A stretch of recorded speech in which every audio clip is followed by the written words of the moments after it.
Bonjour à tous, aujourd'hui petite vidéo sur les valeurs propres pour vous montrer un petit cas particulier. On a déjà vu récemment un endomorphisme avec une infinité de valeurs propres, on est bien sûr en dimension infinie. Là on va travailler dans E l'ensemble des fonctions continues donc de R dans R, donc la dimension infinie. On note phi l'endomorphisme qui a F associé, donc la primitive de F s'annulant en 0. D'accord?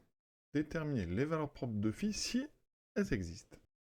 Donc on va prendre soit lambda un réel, et on prend une fonction, donc f, appartenant à E. En fait, on va résoudre phi de f égale lambda f. S'il y a une solution à un non nul, c'est que lambda est valeur propre. Et que f sera un vecteur propre pour cette valeur propre. Donc on traduit. Ça veut dire qu'ici, phi de f, c'est une primitive de f s'annulant en 0. Donc il n'y en a qu'une, hein, mais comment on va faire ça? Donc on va appeler donc soit grand F, donc la primitive donc de f s'annulant en 0. On a grand F qui est dérivable et grand F' égale petit f, d'accord?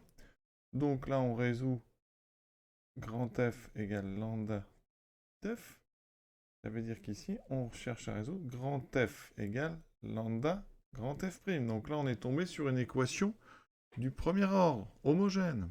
Alors attention, elle n'est pas dans le même sens que d'habitude. Donc ici, je veux la mettre avec f' égale quelque chose fois f, il faut que je divise par lambda. Donc premier cas, on prend lambda égale à 0. Ça veut dire qu'on aurait donc grand F,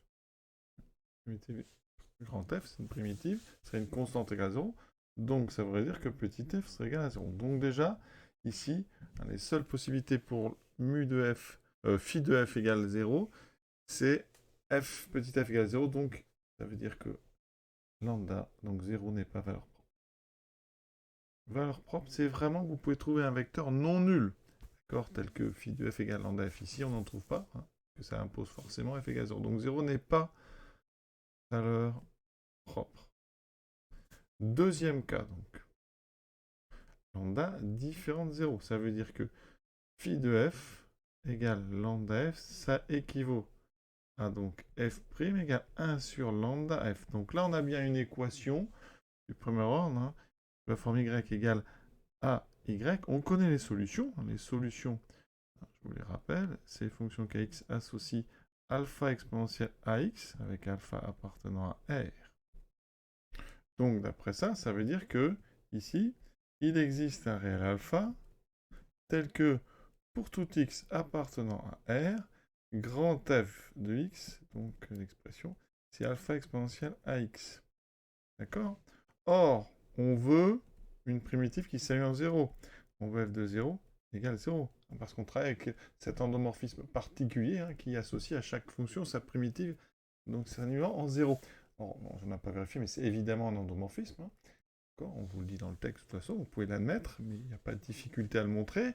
Ici, on veut f de 0 égale 0, ça veut dire que ça impose, hein, parce qu'exponentielle 0, ça fait 1. Et ça impose, eh bien, alpha égale 0. Et donc, ça veut dire que f de x serait égal à 0. Ce serait donc nul. Et si grand f est nul, ça veut dire que petit f de x est donc égal à 0 pour tout x. Donc, on a le même problème. Ça veut dire qu'ici, on n'a pas trouvé de fonction non nulle, telle que phi de f égale lambda f. Donc, eh bien, il n'y a pas de valeur propre. Et par conséquent, le spectre donc, de phi est donc l'ensemble vide. Il n'y a pas de valeur propre. Voilà un exemple intéressant. À bientôt.